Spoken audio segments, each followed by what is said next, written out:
Hello everyone, welcome back to our channel Physio Pathways. Today we are going to study the remaining part of the chapter Skeletal Consideration for Movements. This is the part 2.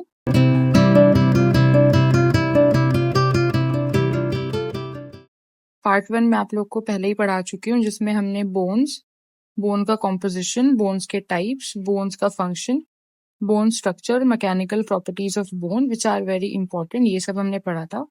उसके बाद joints के बारे में पढ़ा था, joints के components और उसके बायोमैकेनिकल फंक्शंस के बारे में पढ़ा था।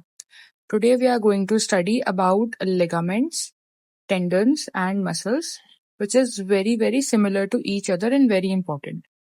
लिगामेंट्स सबसे पहले हम पढ़ेंगे। लिगामेंट्स के स्ट्रक्चर होते हैं। Ligaments are the connective tissues that connect the bone, one bone to other bone. जो दो बोन को आपस में कनेक्ट करते हैं उसको लिगामेंट्स बोलते हैं। लिगामेंट के कॉम्पोजिशन क्या क्या होते हैं? ये बने होते हैं मेनली टाइप 1 कोलाजन, जो उनको टेंसाइल स्ट्रेंथ प्रोवाइड करता है, इलास्टिन्स, जो उनमें some sort of elasticity provide करता है। लिगामेंट्स में इलास्टिसिटी होती है लेकिन मसल्स से कम होती है, और इसका जो ग्राउंड सब्सटेंस होता है वो इसके लुब्रिकेशन के लिए होता है, न्यूट्रिशन के लिए होता है। मेनली जो लिगामेंट्स होते हैं उनका न्यूट्रिशन ये ग्राउंड सब्सटेंस प्रोवाइड करेंगे, और इनमें ब्लड सप्लाई जो है वो नहीं होता, तो इसमें ब्लड से न्यूट्रिशन नहीं पहुंचता है लिगामेंट्स में। तो जब भी कोई लिगामेंट इंजरी होती है उसकी हीलिंग काफी लेट होती है as compare to the muscle की हीलिंग, क्योंकि इसका ओन ब्लड सप्लाई नहीं होता है। लिगामेंट्स की बायोमैकेनिकल प्रॉपर्टीज, सबसे मेन तो इसके अंदर टेंसाइल स्ट्रेंथ होती है।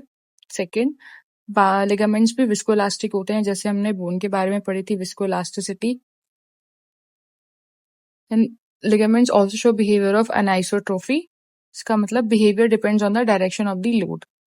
लिगामेंट्स उसी डायरेक्शन में काम करेंगे जिस डायरेक्शन में उसके ऊपर लोड आएगा। इसका जो स्ट्रेस और स्ट्रेन कर्व होता है वो नॉन लीनियर होता है, विच इज लाइक दिस। तो इतना काफी होता है लिगामेंट्स के बारे में जानना, सबसे मेनली कि उसके अंदर टेंसाइल स्ट्रेंथ होती है, वो विस्कोइलास्टिक होता है, वो अनाइसोट्रोपिक होता है, उसका स्ट्रेस वर्सेस स्ट्रेन कर्व जो होता है वो नॉन लीनियर होता है, और उसके अंदर का न्यूट्रिशन कहाँ से आता है। Next we have the tendons. तो tendons is also similar structure. ये भी एक तरीके का कनेक्टिव टिश्यू होता है जो बोन को मसल से कनेक्ट करता है। मेनली जो हमारे मस्कुलोस्केलेटल मसल्स होते हैं उनके अंदर टेंडन्स प्रेजेंट होते हैं। ये इसके अंदर भी टाइप 1 कोलाजन प्रेजेंट होता है, जो कि पैरेलल बंडल में अरेंज्ड होता है स्ट्रेंथ के लिए। और ये जो टेंडन्स बने होते हैं ये स्पेशलाइज्ड फाइब्रोब्लास्ट होते हैं, टेनोसाइट्स, उनसे बने होते हैं। और टेंडन्स के ऊपर हमारी शीथ वगैरह प्रेजेंट होती है, जैसे मसल्स के ऊपर शीथ प्रेजेंट होती है उसी तरीके से। और इसके अंदर साइनोवियल फ्लूइड भी प्रेजेंट होता है, ताकि ये फ्रिक्शन को कम कर सके और मोबिलिटी बढ़ा सके, ताकि मसल्स जो है वो अच्छे से अपने इंसर्शन पे ग्लाइड कर सके। टेंडन की जो बायोमैकेनिकल प्रॉपर्टी सेम एज होती है लिगामेंट जैसी, हाई टेंसाइल स्ट्रेंथ होती है, इलास्टिक कंपोनेंट है और विस्को इलास्टिक है।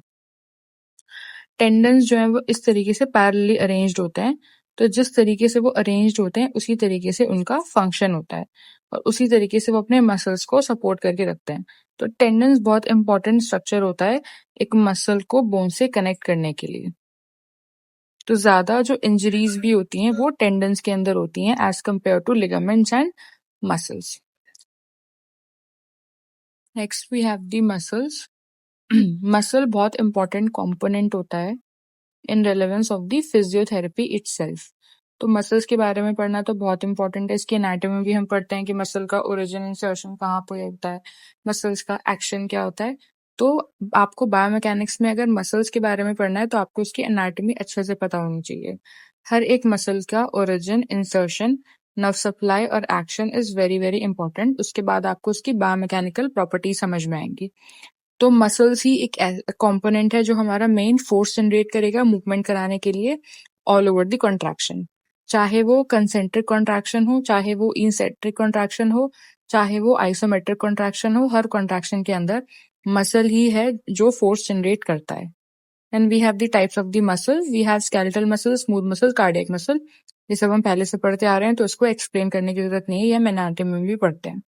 मसल्स का फंक्शनल यूनिट यानी जो मसल्स बने हैं वो मायोसाइट से बने होते हैं, और उनके अंदर जो कॉन्ट्रैक्टाइल प्रोटीन है जिसके अंदर पूरी स्लाइडिंग फिलामेंट थ्योरी चलती है मसल के कॉन्ट्रैक्शन के लिए, जो हम फिजियोलॉजी के अंदर पढ़ते हैं, वो एक्टिन और मायोसिन होता है। मेन इसका होता है बायोमैकेनिकल कॉन्सेप्ट मसल्स का, कि कैसे जो है वो मसल्स काम कर रहे हैं। तो इसमें सबसे ज्यादा इंपॉर्टेंट होता है हमारा लेंथ टेंशन रिलेशनशिप और फोर्स वेलोसिटी रिलेशनशिप। और इसमें भी इंपॉर्टेंट होता है लेंथ टेंशन रिलेशनशिप, मतलब जितना फोर्स जनरेशन आएगा उतनी मसल लेंथ जो है उसकी चेंज होगी। मतलब फॉर एग्जाम्पल अगर हमारा कोई मसल है वो कंसेंट्रिक कॉन्ट्रैक्शन करेगा। कंसेंट्रिक कॉन्ट्रैक्शन मतलब जिसमें मसल्स की होती है शॉर्टनिंग।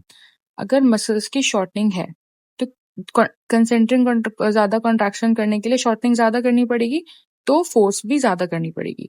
मतलब force is directly proportional to the muscle length. तो इसलिए लेंथ टेंशन रिलेशनशिप होती है। और इसके लिए ये ग्राफ होता है, यहाँ पे फोर्स बताई जाती है, यहाँ पे लेंथ बताई जाती है। और इस तरीके से कि इस और इसके बीच में तो कोई भी कॉन्ट्रैक्शन नहीं है। फिर उसके बाद पैसिव फोर्स लगा के इतनी कॉन्ट्रैक्शन, और एक्टिव फोर्स लगा के इतनी कॉन्ट्रैक्शन, और टोटल फोर्स हमारी ये हो जाती है पैसिव और एक्टिव को मीन करके। And we have the force velocity relationship. Force velocity relationship ऐसे है कि जो मसल है जो फोर्स को प्रोड्यूस कर रहा है तो वो कितनी वेलोसिटी उसकी मतलब बन रही है। तो इसमें कंसेंट्रिक कॉन्ट्रैक्शन अगर होता है तो वेलोसिटी ओवर फोर्स होती है, यानी वेलोसिटी ज्यादा होती है फोर्स कम होती है। और इसेंट्रिक कॉन्ट्रैक्शन होता है तो फोर्स ज्यादा होती है और वेलोसिटी कम होती है। इसके बाद होता है हमारा पैसिव टेंशन। पैसिव टेंशन मतलब जो मसल टोन होती है वो मेनली ये है।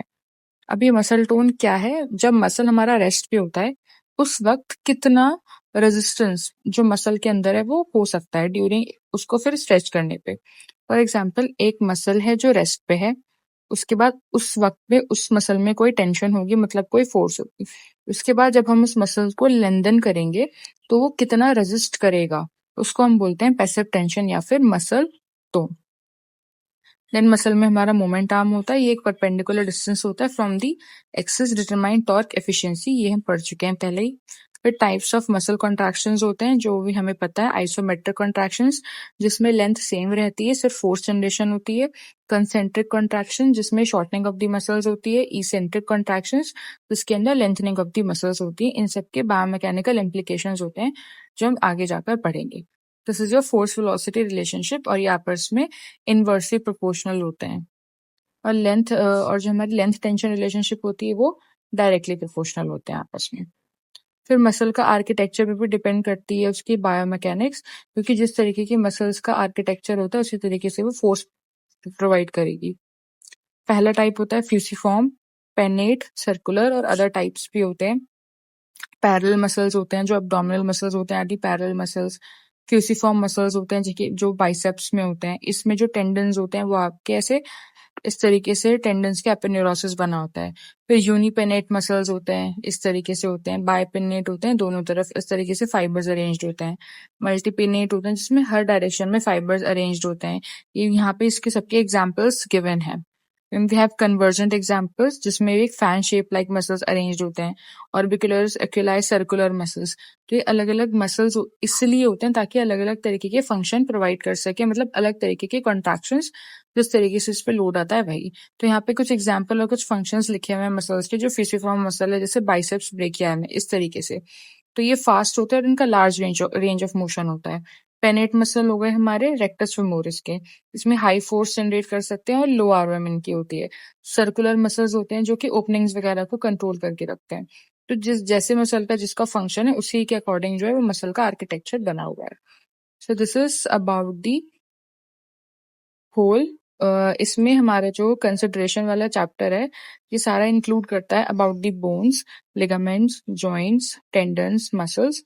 तो ये सब आप पढ़ेंगे। उसके बाद फिर नेक्स्ट वीडियो में will continue joints and other topics. So if you have any doubt, you can comment down below.